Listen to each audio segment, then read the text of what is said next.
안녕하세요. 저는 윌비스 한림법학원에서 저작권법 강의를 하고 있는 김선화 변리사라고 합니다.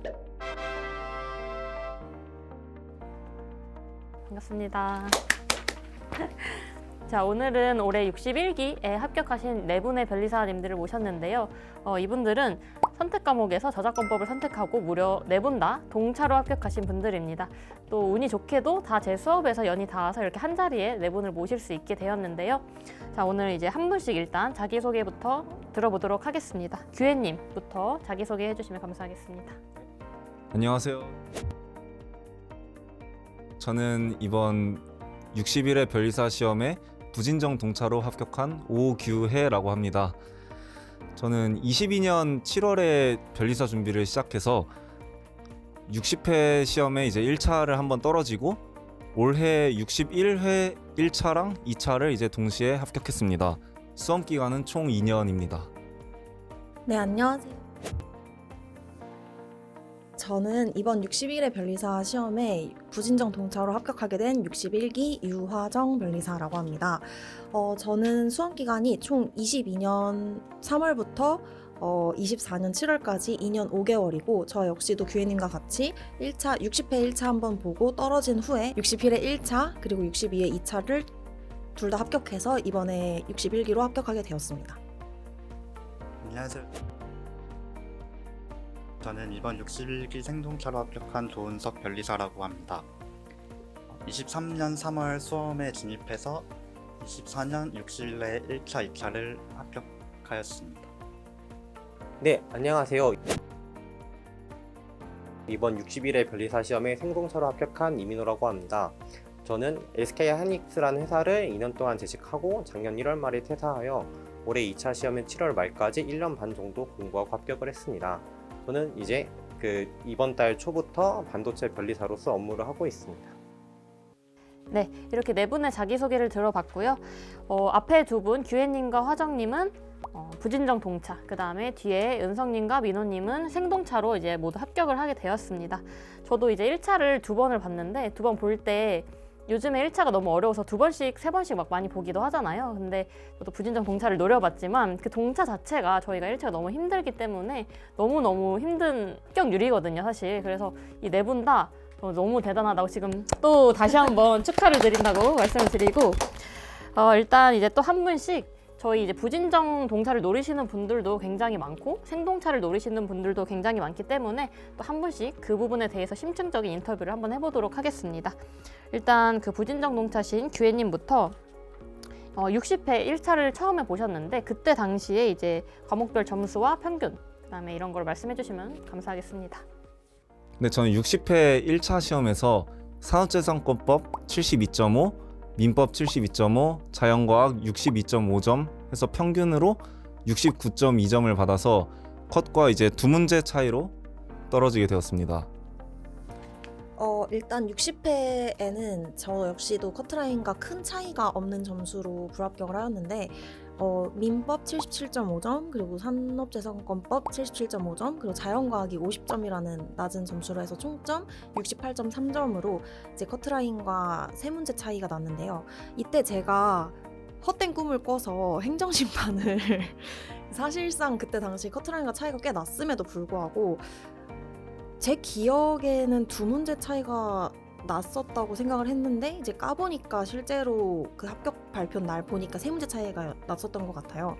어쨌든 그 2문제가 붙으면은 이제 추가 합격이 될 수 있다는 사실을 꿈을 안고 행정심판을 했었는데 한 문제밖에 받아들여지지 않는 바람에 결국에는 시간만 신경 쓰느라고 되게 많이 허비를 하고 그 상태로 이제 제시를 하게 되었던 기억이 있습니다.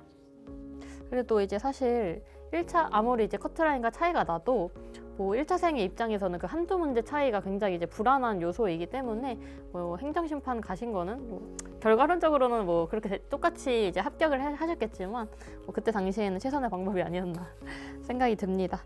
그러면 이제 다음으로 은석 변리사님의 이제 생동차로 합격을 하셨는데 수업 기간이 가장 짧아요. 1년 5개월 정도입니다. 한번 본인의 1차 과목 점수랑 평균 말씀해 주세요. 네, 저는 1차 산업재산권법 87.5점, 민법 80점, 자연과학 72.5점, 평균 80점으로 합격하게 되었습니다.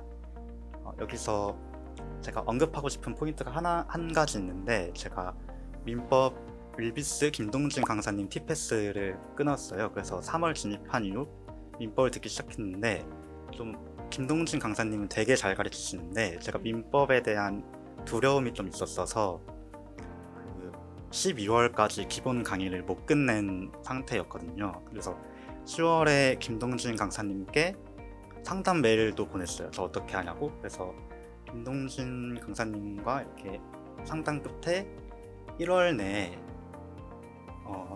그 문풀 강의를 마무리하고 복습을 열심히 하는 걸로 하자, 이렇게 약간 선회하면 그런 식으로 결론이 났었는데, 민법 그래도 80점이 아주 낮은 득점도 아니고 초고득점은 아니지만 그래도 선방한 점수라고 생각을 하거든요. 그래서 만약에 이 영상을 보시는 분들이 있다면 포기하지 말고 끝까지 하셨으면 좋겠습니다. 정말 12월까지 저희 시험이 보통 2월 정도에 있는데 12월까지 민법 강의를 못 끝낸 거는 거의 시험을 좀 버렸다 이렇게 보일 수도 있지만, 이렇게 그해 이제 다음에 8개월 뒤에 바로 합격을 2차까지 모두 합격을 하신 케이스입니다. 사실 저희 이제 그 점수를 보면은 산재권법이랑 민법 점수가 좀 90점 이상으로 높고, 그다음에 자과에서 뭐 한 5, 60점, 70점대를 받아서 이제 합격을 하시는 분들이 굉장히 많은데, 은성님 같은 경우는 민법이 80점으로 좀 낮은 편이고 자과랑 산재를 조금 더 높여서 이제 합격을 하신 케이스 같아요. 그래서 뭐 법 과목이 사실 이제 공대생 분들은 법 과목이 엄청 힘들다 보니까 그런 부분에서 조금 어려움이 있으실 수도 있는데, 민법이 아무래도 양이 너무 많고 좀 처음 접하는 그런 법이다 보니까 좀 거부감이 있으실 수 있는데, 이렇게 12월까지 기본 강의를 못 끝내신 분도 이제 1월에 이제 스퍼트 달려서 합격을 하셨다, 이런 용기를 한번 드리겠습니다. 네. 그리고 이제 다음으로 민호님도 이제 생동차로 합격을 하시게 되었는데요. 네, 본인 1차 과목 점수 평균 말씀해 주시기 바랍니다. 저 같은 경우는 좀 은성님이랑 반대인 케이스인데, 저 같은 경우는 산업재산권법 80점, 민법 95점, 자연과학 65점 해서 평균은 또 공교롭게도 80점으로 똑같이 합격을 하였습니다. 되게 의외인데, 사실 그 은성님은 문과시고 그 다음에 민호님은 이과신데 은성님이 자과를 더 잘 보고 그 다음에 민호님이 법 과목을 더 잘 보는 뭐 이런 자기한테 맞는 과목이 있으니까요. 그래서 어쨌든 어떤 과목이 됐든 평균적으로 이제 높아서 합격만 하면 장땡이다, 약간 이런 거를 이제 또 보여드리는 케이스가 될 것 같고, 또 되게 의외이신 게 SK 하이닉스라는 이제 대기업에서 퇴사를 하신 거잖아요. 그래서 되게 좋은 회사였을 텐데 어떻게 이제 일을 하다가 퇴사를 결심하고 이 힘든 시험에 준비하게 됐는지 한번 이야기를 들어보겠습니다. 우선 그렇게 거창한 목표나 원대한 꿈이 있었던 건 아니고, 그냥 이제 지방으로 발령을 받다 보니까 지방 공무에 대한 회의감도 좀 들었고, 이제 제가 퇴사할 시기가 반도체 다운턴이라고 해서 좀 회사에서 인원을 좀 감축하거나 팀장님들 자리를 좀 통폐합하는 이런 시기였는데, 그럼 이제 학사 출신으로 취업을 한 내가 과연 장기적으로 이 회사에 오래 남을 수 있을까, 이런 고민이 많았던 시기에 조금이라도 일찍 퇴사를 하고 공부를 시작하는 것이 장기적으로 나의 미래를 위해 좋겠다고 생각을 하여 퇴사 후에 변리사 시험 준비를 시작을 하였습니다. 보통 이제 변리사 준비하시는 분들의 절반 정도는 학교를 다니시거나 아니면 학교를 이제 마친 직후에 진입을 하시는데, 또 이제 합격한 이후에 보면은 회사를 다니시다가 오신 분도 있고, 되게 다양하게 이제 다양한 나이대와 다양한 경험을 하시고 오신 분들이 많기 때문에, 또 이렇게 민호님 같이 회사를 다니시다가 해도 1년 반 만에 이렇게 빠르게 본인의 이제 직업을 바꿔버리는 그런 케이스도 있으니까요. 한번 이제 민호님도 윌비스 그 페이지에 다 합격 수기가 있으니까 한번 참고를 하시면 될 것 같습니다. 또 1차를 떨어지긴 하셨지만 굉장히 높은 점수로, 거의 커트라인에 걸린 점수로 1차를 떨어지시게 되셨는데, 그러면 이제 1차를 한번 떨어지시고 나서 이 다음 1차까지 또 1년 정도로 시간이 남잖아요. 그 동안 이제 2차 공부를 병행을 하셨는지 그걸 한번 들려주시면 감사하겠습니다. 네, 저는 23년 이제 첫 번째 1차 시험을 떨어지고 7월까지는 이제 통상의 동차생과 같이 2차 공부를 이제 병행했습니다. 그래서 3, 4월에는 이제 박형준, 한경훈 변리사님의 기초 GS 플러스를 수강하고, 이때는 이제 책을 보면서 작성했습니다. 그리고 이제 5월, 6월에는 이창환 강사님의 전년도 기초 GS를 수강하면서 박형준 한경훈 변리사님의 콜라보 GS와 실전 GS를 둘 다 수강했습니다. 그리고 7월에는 이제 마무리하는 느낌으로 GS 회독과 기본서 회독을 병행했습니다. 그리고 이제 다시 8월부터는 1차 공부를 시작했는데 이때 2차 공부도 계속 같이 병행해야 되나 이제 많은 고민을 했었는데 저의 경우에는 진입 자체를 7월에 해서 1차 공부를 6개월밖에 안 하기도 했고 이미 휴학이 내년 2차를 보기 위해 이제 2년을 소요해야 되는 상황이어서 만약에 이제 1차를 한 번 더 떨어진다면 휴학 등의 이제 문제가 있어서 7월까지 2차 공부를 정말 최선을 다해서 하는 걸로 이제 방향성을 잡았습니다. 네, 그러면은 이제 안 그래도 7월에 진입을 하셨다 보니까 1차를 조금 짧게 하기도 했고 만약에 1차를 한번 더 떨어지면은 조금 위험할 수 있는 상황이라서 일단 1차를 올인해서 한번 이제 확실하게 붙자 이런 마음가짐으로 8월부터는 1차 공부에 올인을 하셨던 걸로 이제 알면 되겠죠? 네. 네.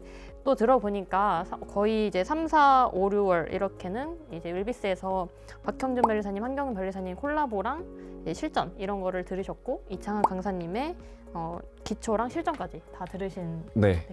그러면 이제 통상 거의 이제 떨어지긴 하셨지만 1차를 붙은 동차생과 거의 같은 커리큘럼으로 이제 진행을 하셨다고 합니다. 네.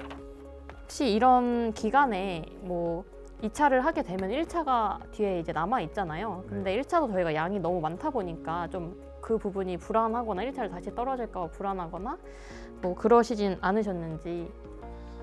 당연히 이제 61회 2차 시험에서 이제 제가 경쟁해야 되는 상대들은 이제 기득이기 때문에 제가 1차 공부를 다시 하는 동안 기득들은 이제 계속 2차 공부를 하기 때문에 출발선의 차이가 있을 수밖에 없어서 당연히 불안한 부분은 있었지만 이제 부진정 동차 3월부터 7월까지 기간에 최대한 이제 2차 공부를 열심히 해놓자라고 생각했고 그다음에 2차 공부를 하면서 생각보다 해볼만 하겠는데? 라는 생각도 들었습니다.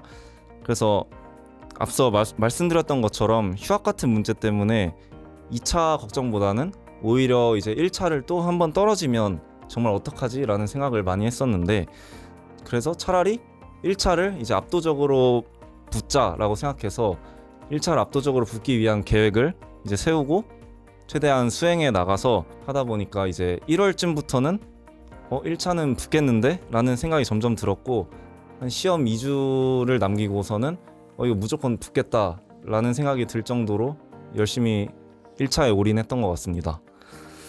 그래서 불안함을 없애기 위한 이제 마인드 컨트롤 방법으로는 약간 부끄럽긴 한데 약간 이 계획대로 수행하면 무조건 합격할 수밖에 없는 플랜을 이제 세워놓고 그걸 이제 최대한 수행하려고 했고 무조건 부진정 동차 안에 이 수험을 끝내겠다라는 생각을 하루에 한 10번씩 했던 것 같습니다.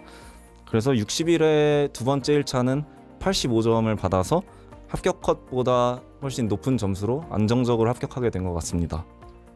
거의 60일에 1차 컷이 76점 정도인데 거의 한 9점, 10점 차이 나게 합격을 하신 거네요. 이 합격할 수밖에 없는 계획이 궁금하긴 한데 여기서는 이제 풀기가 너무 길어지니까 그 윌비스 저희 홈페이지에 그 규혜님의 합격 수기도 올라가 있거든요. 그래서 그거 다운받아서 보시면은 이제 합격할 수밖에 없는 그 계획을 이제 따라가시면 될 것 같습니다. 네, 그 다음에 화정님께 질문을 또 드리도록 하겠습니다. 네, 화정님도 부진정 동차로 합격을 하시게 되었는데요. 마찬가지로 1차를 한번 떨어지시고 1년의 시간이 남으셔서 뭐 1차에 또 1년을 매진하셨는지 아니면 2차 공부를 또 병행을 하셨는지 이거 한번 말씀 부탁드립니다. 일단 저 역시도 방금 말씀드렸던 바와 같이 1차 커트라인 점수와 그렇게 큰 차이가 많이 나진 않았고 점수 분포를 보시면은 민법과 산업재산법과 같은 그 법 과목의 경우에는 점수가 그래도 70점 후반대, 중후반대 정도로 형성되어 있는데 이제 자연과학이 많이 부족했던 케이스였어가지고 그러니까 법 과목을 조금 더 탄탄히 하고 자연과학을 좀 많이 노력을 하면은 되겠다라는 그 솔루션이 보였기도 했고 이제 커트라인과 별 차이가 없었기 때문에 저 역시도 상반기에는 2차 공부를 해가지고 결국에는 부진정 동차를 노리겠다라는 마음가짐으로 상반기에는 1차 공부를 시작했던 것 같습니다. 그러면 또 이제 규혜님과 마찬가지로 거의 동차생과 똑같은 커리큘럼으로 가신 건가요? 아, 네, 맞습니다. 저 역시도 특히 제가 그 당시에 처음 1차를 떨어지고 나서 그 윌비스의 박형준 변리사님한테 개인적으로 인터넷 강의 수강생이었음에도 불구하고 연락을 드려가지고 상담 요청을 드렸었어요. 그랬더니 친히 부르셔가지고 밥까지 사주시면서 상담을 많이 해주셨는데 그때 이제 저한테 많이 해주셨던 말씀이 부진정 동차든 아니면 기득이든 간에 불동차를 통해서 이제 넘어가서 기득이 되고 불기득이 되고 하려면은 무조건적으로 내가 1차를 붙었든 안 붙었든 동차든 간에 그 동차 기간을 다른 동차생들과 똑같이 열심히 보내야 한다라는 메시지를 그때 많이 주셨어가지고 그때 나도 그렇게 해야겠다라는 생각으로 그렇게 하기 위해서 이제 지속적으로 GS도 수강을 하고 그리고 스터디도 하면서 그렇게 상반기를 보냈던 것 같습니다. 그 월별로 어떠한 과목들을 수강했는지를 말씀을 한번 드려보자면 일단은 3월 달부터 이제 합격 발표가 3월 말에 났는데 그때부터 부랴부랴 이제 조금 정신을 챙겨가지고 그 박형준 변리사님의 기초 플러스 강의를 듣기 시작을 했고 그와 동시에 스터디를 꾸려서 기초 플러스에서 나눠주시는 총알 자료 암기와 이제 그걸 토대로 그 쓰기 암기 스터디를 진행을 했고요.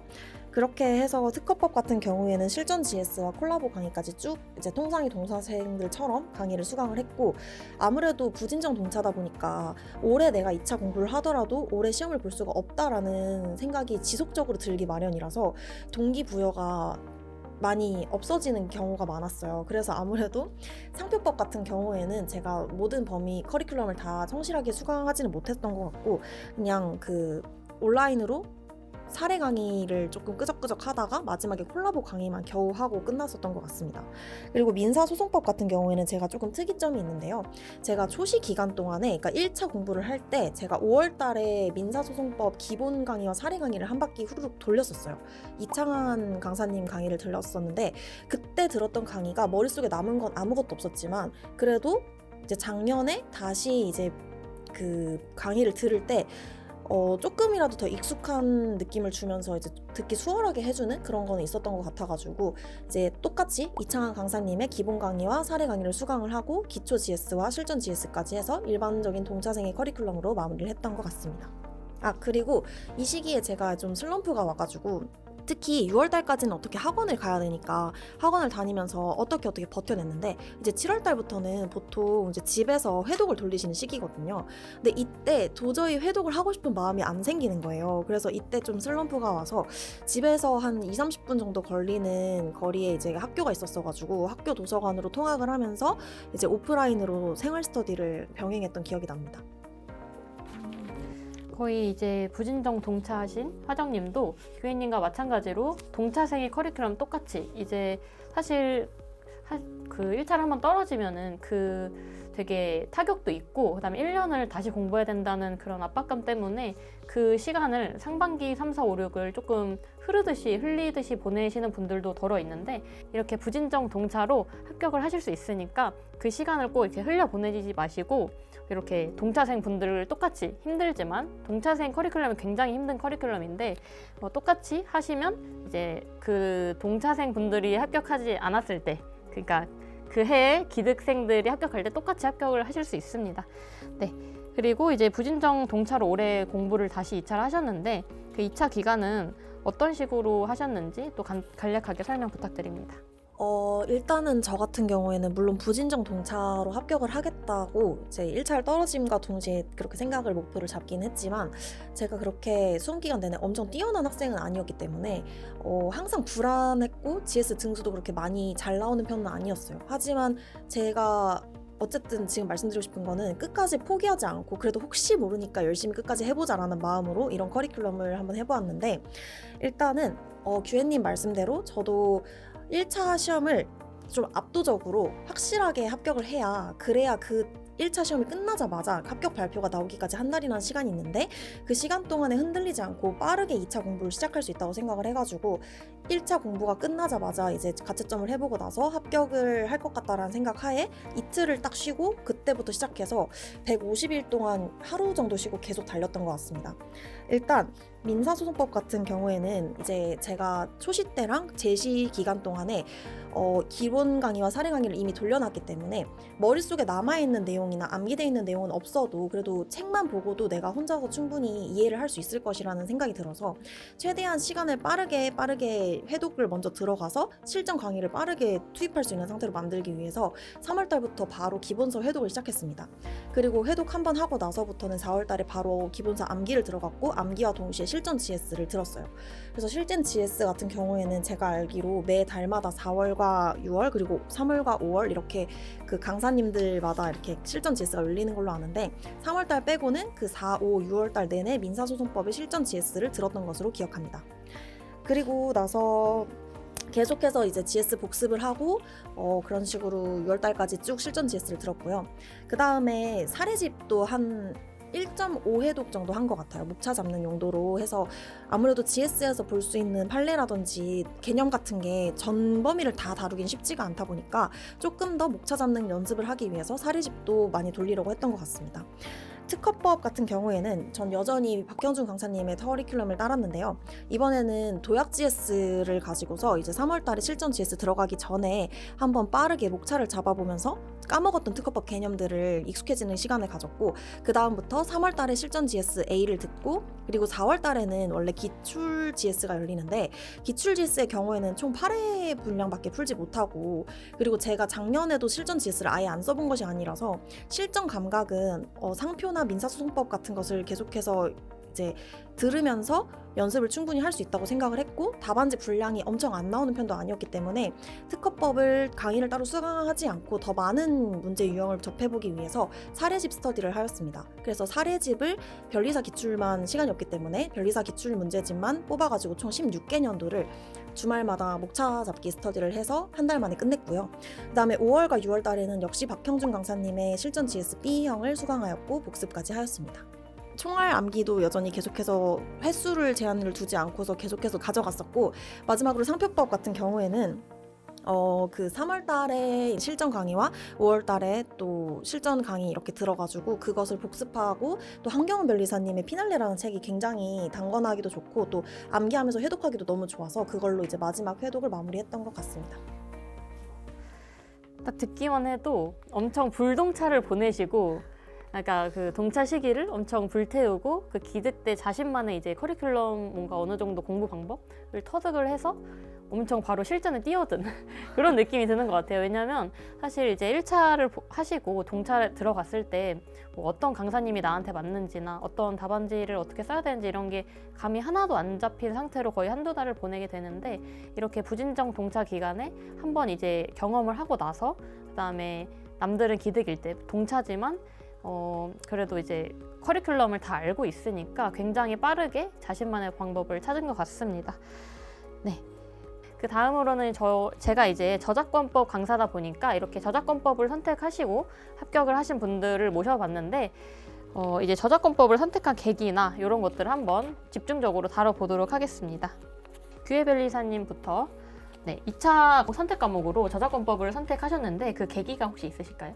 네, 저는 2차 선택 과목을 고를 때 처음부터 기준을 세웠는데 그것이 이제 최소 공부량이었습니다. 동차 합격을 위해서는 선택 과목에 투자한 시간이 최대한 적어야 한다고 생각해서 고민을 많이 했었는데요. 저는 전공이 전기전자공학부라서 공학 과목을 처음에 선택할까 했었는데 공학 과목 선택할 케이스를 너무 많이 들어서 공학 과목은 처음부터 배제했고 가장 무난한 디자인 보호법과 저작권 중에 고민을 했었는데 디자인 보호법은 1차 때 처음 공부를 해봤어서 익숙하지만 암기량은 그래도 좀 있는 편이고 저작권은 다시 처음부터 새롭게 배워야 되지만 암기량이 적어서 이 둘 중 이제 고민을 정말 많이 했던 것 같습니다. 그래서 제가 세웠던 기준이 있는데요. 처음에는 선택 과목 특성상 패스 or fail이라 엄격하게 채점하지 않고 양만 어느 정도 채운다면 양으로 승부가 가능하다고 생각했고 또 제 장점이라고 생각했던 것 중에 하나가 잘 모르는 내용이더라도 양을 불려서 지원해서 쓰는 거를 잘한다고 생각했습니다. 그리고 이제 저작 특성상 조문으로 대부분 문제들이 커버가 되고 판례도 키워드 1개 정도씩 이제 외우면 최대한 지연해서 그럴듯하게 적을 수 있다는 특성이 있어서 저작권을 고르게 됐던 것 같습니다. 그리고 제가 합격수기를 이제 여러 개 읽어봤는데 합격수기에 공통적으로 적혀있던 게 선택 과목을 하루에 30분 정도씩만 투자라고 대부분 적혀 있었는데, 저는 동차 합격을 위해서는 그 30분마저도 동차로서는 되게 사치라 생각해서 그런 점에서 이제 암기량이 좀 있는 디자인 보호법을 배제하고 저작권을 선택했던 것 같습니다. 말씀하신 기준들에 대해서는 혹시 어디서 이제 보고 그런 기준들이 아신 거예요? 아니면 어디서 들으신 건가요? 네, 저는 합격수기도 여러 개 읽어봤고, 그다음에 제 지인들 중에 또 59기, 60기 변리사 친구들이 있어서 최대한 효율적으로 붙기 위해 되게 주변에 조언을 많이 구했던 것 같습니다. 또 주변의 도움과 그 다음에 합격 수기를 통해서 이렇게 선택을 고르는 기준을 파악을 하신 다음에 이제 저작을 선택을 하셨다, 이렇게 네, 얘기를 하셨습니다. 그러면 이제 민호 변리사님도 한번 여쭤볼게요. 민호 변리사님 혹시 2차를 저작권법을 선택한 이유가 따로 있는지? 저도 규현님이랑 비슷한 맥락에서 이제 민특상에 좀 더 올인을 하고 싶은데, 그럼 최소한의 공부로 점수를 획득할 수 있는 과목이 무엇이 있을까 했을 때 저작권법이란 얘기를 들어서 디보랑 저작권법 중에 고민을 했었습니다. 이거에 대한 고민이 동차 3월달 내내 저를 괴롭혔었는데 도저히 안 되겠다 싶어서 3월 말 정도에 김선아 변리사님께 선택 과목 고민에 대해서 질문을 드린 적이 있었습니다. 이때 변리사님께서 동차도 저작권법 충분히 할 수 있다, 내가 도와줄 수 있다, 이런 식으로 상당히 많은 용기를 주셔서 저작권법을 선택을 하게 되었습니다. 또 김선아 변리사님을 선택한 이유에 대해서 많은 분들이 질문을 주셨었는데, 이제 동차생들한테 보통 이제 소형 강의를 통해서 자신의 답안지를 첨삭받거나 이제 그 합격자들에게 직접적으로 피드백을 들을 수 있는 경우가 굉장히 적은데, 이제 선택 과목을 소형 강의를 선택을 하다 보면은 이제 전반적으로 민특상에 활용할 수 있는 답안지 노하우나 이런 것들을 첨삭받을 수 있지 않을까라는 생각에 이제 김선아 변리사님을 선택해서 이제 저작권법 공부를 하였습니다. 아마 내년에 김선아 변리사님이 많은 수강생 때문에 이제 직접 통사를 하실지는 모르겠지만 꼭 이제 선택 과목에서 소형 강의를 들으시는 거를 이제 추천드리겠습니다. 네, 저도 이 인터뷰 내용을 보고 다시 한번 제 메일에 들어가가지고 이제 민호 변리사님과 나눴던, 그때 3월에 나눴던 그런 메일을 한번 봤는데요. 또 굉장히 또 새롭더라고요. 새록새록하고 또 이렇게 바로 합격을 하시고 되게 좋습니다. 제가 이제 네 분이 동차시지만 또 생각이 나는 게 네 분 다 제 수업에서 굉장히 질문도 많이 하시고, 또 민호 변리님은 특히나 그 끝나고 거의 항상 저랑 이제 거의 30분 이상 대화를 하시면서 뭐 저작권뿐만 아니고 다른 이제 민특상 다 어떤 답안지나 어떻게 해야 되는지 뭐 수험 생활이나 이런 거를 전반적으로 많이 얘기를 하면서 또 서로 이렇게 얘기하는 시간도 가지고, 그다음에 이제 규혜 변리, 화정 변리님이랑도 따로 밥 먹으면서 어떻게 하면 좋은지 이런 얘기도 많이 나눴습니다. 그래서 또 이걸 보시는 분들이 있으시면은 뭐 또 저뿐만이 아니고 그 강사님들한테 항상 이렇게 모르는 거 있고 궁금한 거 있으면 적극적으로 이렇게 여쭤보시고 밥 사달라 아니면 커피 마시자 해서 본인이 이제 첨삭도 좀 부탁드려보고 이렇게 하시면 좋을 것 같습니다. 네, 그 다음에 이제 민호 변리님 그냥 이어서 질문하도록 하겠습니다. 그 월별로 저작권법 공부 방식 어떻게 되셨는지? 네, 우선 저는 올해 열렸던 김선아 변리사님의 모든 강의와 모든 GS와 모든 모의고사를 푼 거의 성골이라고 할 수 있었는데요. 우선 3월에는 민특상 공부에 너무 치여서 저작권법을 거의 손을 대지 못했습니다. 4월에도 이제 와서 말씀드리지만 제가 4월 기초 GS 때 정말 많이 혼났었거든요. 답안지 피드백으로 거의 유일하게 저한테만 세게 말씀하셨다고 하셨는데, 그 이유가 이제 동차생이 저작권법을 처음 배우고 이제 처음 답안지를 작성을 하는데 4월에도 이제 민특상 공부에 치여서 저작권은 기초 GS 수업 때 수업을 듣고 답안을 작성을 하고 이제 그 다음날 그 오후 GS가 끝나고 저녁 GS 사이 쉬는 시간에만 잠깐 공부를 하고, 그 다음 주에 변리사님께 이제 첨삭을 받은 걸 보면은 그때 잠깐 반성하는 마음을 가지고 이렇게 일주일에 한 30분, 1시간 정도밖에 공부를 하지 못했던 것 같아요. 그렇게 하다 보니까 이제 저작권법에 대한 불안감이 좀 생기기 시작을 해서 5월 달에도 이제 기본 강의를 듣기 시작을 했는데, 그 5월 달 기본 강의도 이제 민특상 공부에 치이다 보니까 뒤로 점점 밀려서 원래는 기본 강의를 다 듣고 나서 책 암기 스터디를 하고 싶었는데 두 개를 이제 5월 말부터 병행해서 함께 했었습니다. 그렇게 이제 6월 실전 GS를 듣게 됐었는데 6월 첫 주차에 아직도 저작공법을 좀 헤매다 보니까 많이 답안 분량도 안 나오고 잘 적지 못하고 기초 GS랑 거의 다른 바가 없는 제 자신의 모습에 대해서 좀 회의감을 많이 느껴서 그 첫 주가 끝나고 그 다음 3일 한 이틀 새벽에 남은 강의를 다 듣고 나니까 이제서야 저작권이란 세계관에 대해 제가 이해가 가더라고요. 그래서 그 주부터 이제 그 GS도 분량도 늘고 점수도 50점을 넘어나서 특히 제가 실전 GS 8회차 때 김선아 변리사님께서 아니 이게 어떻게 기초 GS 때랑 같은 사람이 맞냐 싶을 정도로 사람이 달라졌다, 발전했다, 되게 저작권도 이 정도면 민트상도 더 발전했을 것 같아서 되게 공부 열심히 하신 것 같다 이런 말을 들었을 때 되게 뿌듯했던 기억이 있습니다. 그 동차생 분들도 저작권을 처음 시작했을 때 되게 낯설 수 있어요. 그게 이해가 잘 안 가고 이러다 보니까 이제 와서 선택 과목을 바꾸지 못하는데 어쩌지라는 고민이 들 수 있는데 보통 김선아 변리사님 기본 강의는 굉장히 짧고 압축돼서 이루어져 있기 때문에 기본 강의를 잠깐 빠르게 듣는다면 이 저작권이라는 세계관을 충분히 이해하실 수 있고 충분히 안정적인 점수를 받을 수 있다고 생각을 합니다. 그 다음에 이제 7월 달에도 김선아 변리사님 강의를 또 들었는데요. 7월 첫 2주 동안은 민특상 정리를 하느라 선택 과목 거의 손을 대지 못했고 이제 최종 정리 강의를 7월 한 둘째 주 주말 정도에 빠르게 듣고 났는데 김선아 변리사님 기본서가 굉장히 얇은데 최종 정리 강의는 자료는 그것보다 더 얇게 나왔어가지고 아주 만족스럽게 해독을 했던 기억이 있습니다. 그래서 이제 저작권법 같은 경우는 독서실까지 왔다 갔다 하는 왕복 40분 동안 걸어가면서 GS 자료와 최종 정리 강의를 공복해서 읽고 실전 모의고사 이해를 풀고 시험장에 들어갔습니다. 올해 같은 경우는 이제 김선아 변리사님 GS와 모의고사에서 시험 문제가 많이 적중을 해서 굉장히 편안한 마음으로 저작권법 60점이라는 점수로 패스를 할 수 있었습니다. 되게 그 민호벨님한테 항상 감사하는 게 제가 이제 초임인데도 불구하고 제 이제 커리큘럼을 쭉 믿고 다 이제 들어주시고 또 어떻게 보면은 한 강사의 커리큘럼으로만 가는 게 또 불안한 마음이 들 수 있는데 또 저를 이제 믿어주시고 이렇게 모든 강의까지 들으시고 아마 모의고사까지 다 보신 걸로 알고 있는데 또 이렇게 좋은 점수로 합격을 하시게 되어서 저도 참 기쁩니다. 그 연락을 받고 네 분 다 연락을 받고 너무 기뻐가지고 제가 되게 도파민이 뿜뿜하던 그런 느낌이 있었습니다. 또 그러면 그 은성님도 혹시 월별 공부법에 대해서 월별 저작권 공부법에 대해서 한번 말씀해 주세요. 저도 3월은 선택 과목을 시작하지 못했고요. 4월부터 김선아 변리사님의 강의를 듣기 시작했습니다. 저는 김선아 변리사님 기초 GS 1회차에서 그 뒷부분 내용도 살짝 언급이 된다고 말씀을 하셔서 기본 강의를 저도 빠르게 들어야겠다고 생각을 해서 8회차밖에 안 되는 짧은 기본 강의를 이틀을 투자하여 수강을 하였고요. 이후에 4월에 기초 GS를 들었습니다.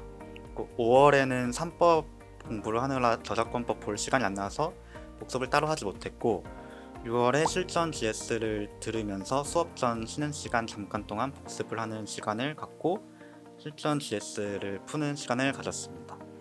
이후 7월에도 3법을 공부하느라 저작권법은 거의 공부하지 못했고 시험 2주 전부터 주말에 2-3 시간 정도 투자해서 저작권법을 1, 2회독을 하였습니다.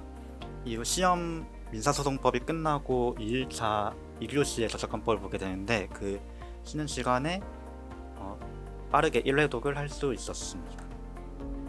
그 은석별님 같은 경우에도 제 이제 기초 실전 그 모든 강의를 거의 다 들으신 걸로 알고 있는데 사실 은석별님은 실전 GS 때 저한테 이제 따로 못 쓰겠다 그냥 그 문제만 이제 받아가겠다 이렇게 하셔가지고 제가 이제 목차라도 한번 잡아봐라 목차라도 풀어라 암기가 안 됐으면 이제 내용은 나중에 이제 암기를 하면 되니 뭐 그런 식으로라도 한번 이제 익숙해지는 과정을 거쳐라 이렇게 하셔가지고 진짜 그렇게 목차만 잡아서 이제 내시고 사실 그 답안지를 미완인 상태에서 이렇게 내고 채점을 받는 게 좀 싫어하시는 분들도 있어요. 좀 굉장히 부끄럽다고 생각을 하시는 것 같은데 그런 것보다 일단 목차라도 잡아보고 내서 이제 목차는 맞는지 이 정도라도 첨삭을 받으면 또 큰 도움이 되니까요.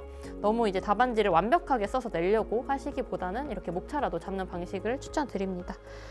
네, 그리고 이제 화정별님한테는 저작권 선택하는 거에 대해서 장단점, 그리고 그 저작권은 이런 분들은 했으면 좋겠다, 혹은 이런 분들은 다른 걸 했으면 좋겠다, 이런 거 한번 말씀해 주시면 감사하겠습니다.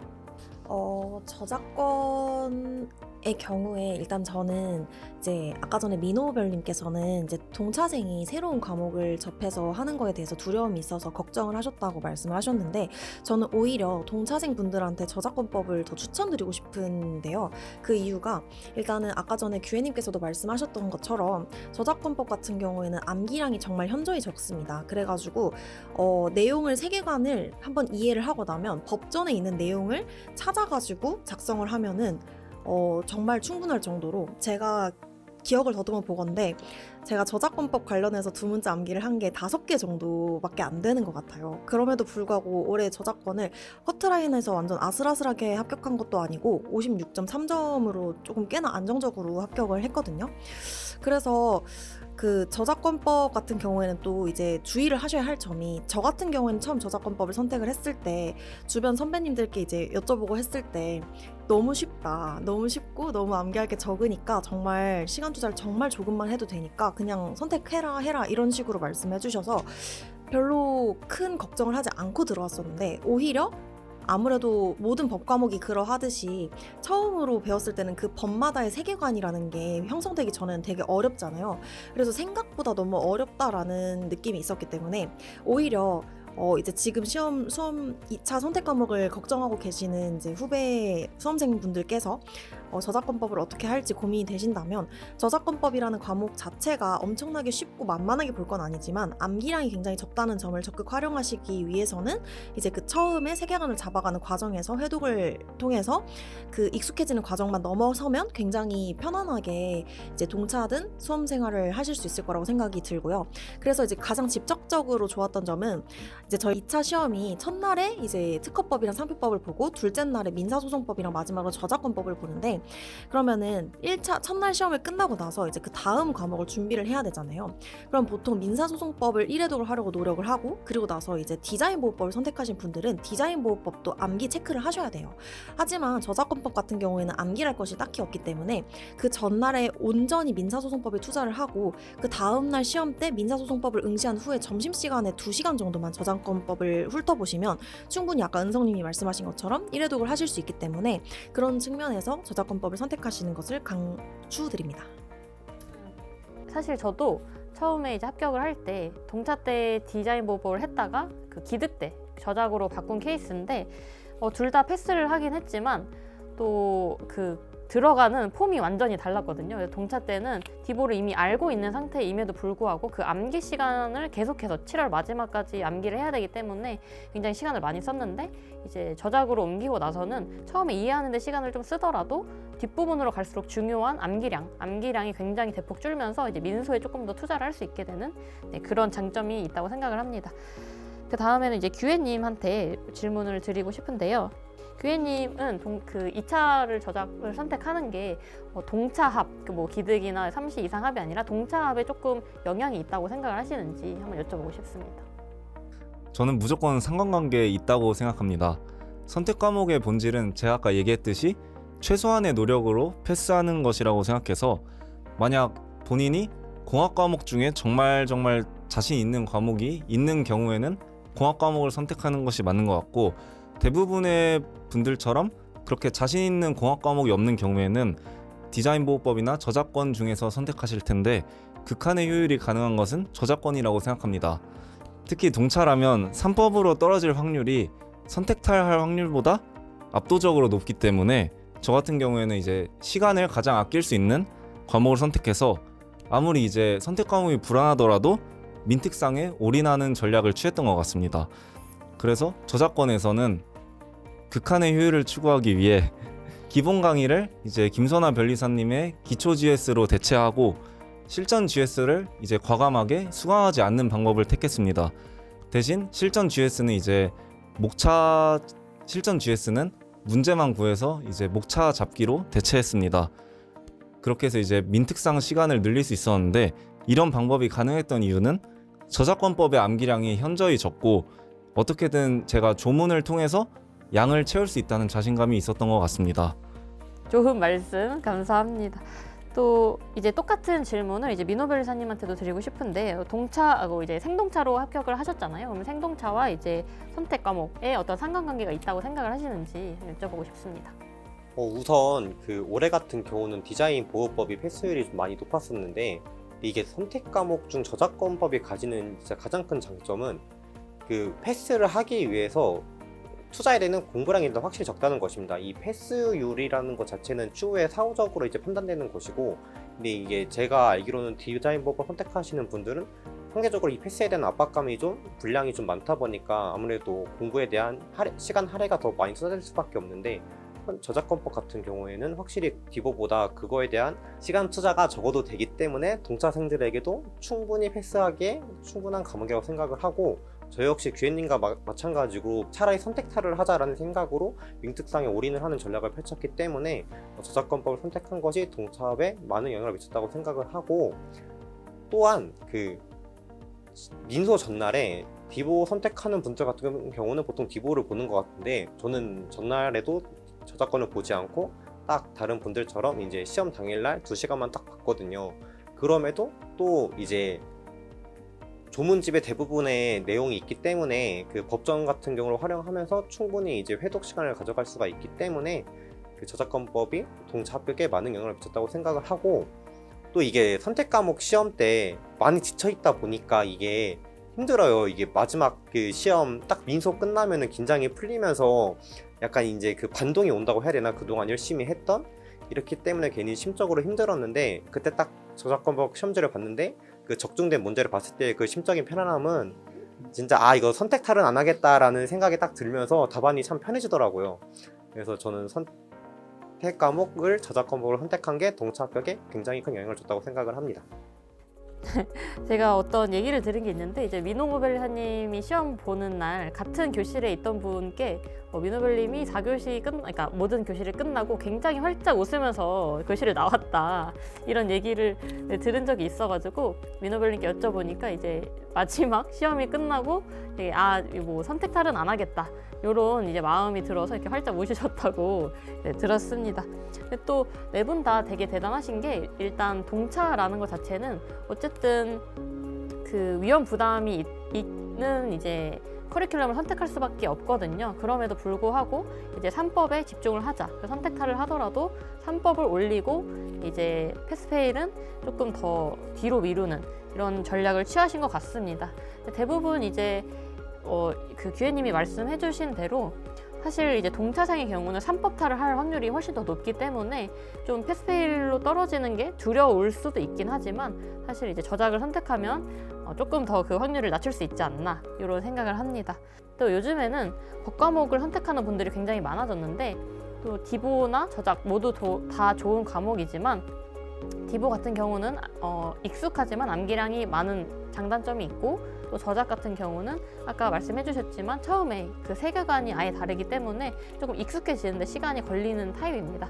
그럼에도 이제 마지막 그 6월, 7월, 1월 때 할 수 있는 암기량이 굉장히 대폭 줄기 때문에 이런 뭐 암기에 그냥 거부감이 없고 자신감이 있다 이러신 분들과 좀 암기를 좀 최대한 줄이고 싶다 이러신 분들은 그런 걸 잘 생각하셔서 선택하시면 좋겠습니다. 이상으로 이제 저작권법에 대한 모든 질문을 마치도록 하겠고, 마지막으로 이제 혹시 그 전에 말씀 못 하셨던 감사 인사라든지 하고 싶은 말씀 있으면 차례대로 부탁드립니다. 네, 저는 수험 생활 내내 기득은 없다라는 생각을 이제 매일같이 하면서 저 자신에게 이제 떳떳할 수 있을 정도로 열심히 공부했던 것 같습니다.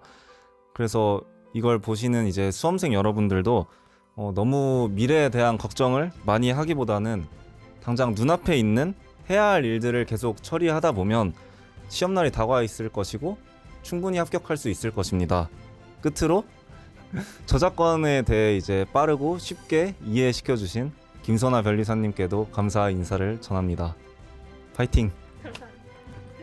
네, 저 같은 경우에는 제가 비록 부진정 동차로 어떻게 합격을 하긴 했지만 사실 아까 말씀드린 것과 같이 굉장히 GS 등수가 나오지 않았었어요. 3월 달에도 계속 80%, 90% 이렇게 나왔었고 나중에 가서도 특허나 민사소송법이 가끔씩 50%대 아니면 30%대 진짜 가끔 이렇게 찍고 6월 달까지도 그 정도로 계속 한 60%, 70% 이렇게 되게 하위권에 있었기 때문에 되게 많은 분들께서 동차로 어떻게 합격을 하겠나라는 생각도 많이 하실 거고 또 내가 지금 당장 GS 점수가 이렇게밖에 안 나오는데 내가 가능하겠나라는 생각으로 7월 달을 되게 많이 날리시는 분들이 많을 거라고 생각이 됩니다.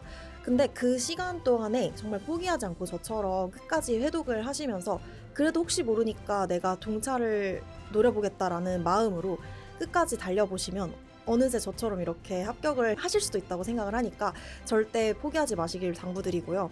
그리고 저 역시도 가장 먼저는 일단 저희 부모님께 항상 감사드리고 그리고 주변에서 항상 도와줬던 또 스터디 같이 했던 분들 그리고 제 친구들 기다려준 친구들 그리고 이제 윌비스 강사님들 모두 특히 김선아 변리사님 그리고 또 특히 저에게 많은 도움을 주셨던 박형준 강사님께 많은 감사의 말씀 전하고 싶습니다. 이 영상을 보시는 분들이 아마 선택 과목을 고민하시는 분들이실 텐데요. 제가 김선아 변리사님 저작권법 커리를 믿고 따랐더니 이번에 64.33점이라는 높은 점수로 패스를 하게 되었거든요. 그래서 믿고 따르셔도 된다는 말씀을 드리고 싶고 또 부모님께 감사드립니다. 네, 우선 저도 이런 좋은 자리를 마련해 주신 김선아 변리사님께 다시 한번 깊은 감사 인사를 드리고 이게 생각보다 직장이 있다가 직장이 없는 상태로 돌아갔을 때의 그 자괴감과 이런 게 좀 크더라고요, 저 같은 경우는. 그래서 좀 더 이제 저를 채찍질하고 공부했던 것도 있는 것 같은데 좀 더 고민하고 근데 물론 지금 여러분들의 상태가 누가 뭐라 해도 퇴사할 상태인 건 저 역시 경험으로 알고 있지만 또 도전해도 할 수 있다고 꼭 응원을 드리고 싶습니다. 늘 제가 짜증내고 투덜대도 잘 받아주는 제 쌍둥이 동생 이준호 씨와 재수 씨, 최유경 님께 다시 한번 깊은 감사를 드리고 수험 기간 내내 옆을 지켜준 여자친구에게 다시 한번 또 감사 인사를 드리고 저에게 항상 지지와 응원을 보내주는 61기 변리사 분들께도 다시 한번 감사 인사를 드리고 싶습니다. 감사합니다. 이렇게 해서 네 분의 인터뷰를 모두 마치도록 하겠는데요. 또 이렇게 동차생 분들이 제가 이제 수강생이 그렇게 많진 않았지만 그 중에서도 이렇게 굉장히 많은 동차생 분들 그리고 또 뭐 기득이나 30 이상이신 분들도 당연히 합격생이 있지만 또 이번에 이렇게 선택 과목을 어떤 과목을 해야 되는지 고민하시는 분들을 위해서 이렇게 동차생 네 분을 모셔봤고 조금이나마 이제 선택 과목을 이제 정하시는데 도움이 되셨으면 좋겠습니다. 네, 저는 아마 내년 25년도에 2월 정도부터 다시 기본 강의를 하고 그다음에 3월부터는 이제 GS도 열리니까요. 많은 고민하셔가지고 저한테 이제 오셔서 수업 들으셨으면 좋겠고 또 이제 동차생 분들이신 만큼 아무래도 개인적으로 연락을 하시고 싶으신 분들도 있으실 것 같아요. 그래가지고 뭐 퇴사하시고 싶으신 분들 이제 민호별님한테 또 문과생 분들 이제 연석별님한테 그다음에 부진정 1차 떨어져서 조금 고민이 된다. 내년 한 2달 정도 뒤에 한 달, 2달 뒤에 1차를 보는 걸로 알고 있는데 만약에 떨어져서 이걸 보시고 계시다면 이 기회별님과 화정별님한테 연락을 주시면 감사하겠습니다. 또 뭐 연락을 취할 방법이 없다면 저한테 이제 학원 통해서 저한테 연락 주시면 제가 연결시켜 드릴 테니까요. 또 많이 연락 주시고 고민 상담 해주시기 바랍니다. 네, 저희는 오늘 여기까지 인터뷰 진행하도록 하겠고 이제 내년에 또 뵙겠습니다. 네, 감사합니다. 안녕.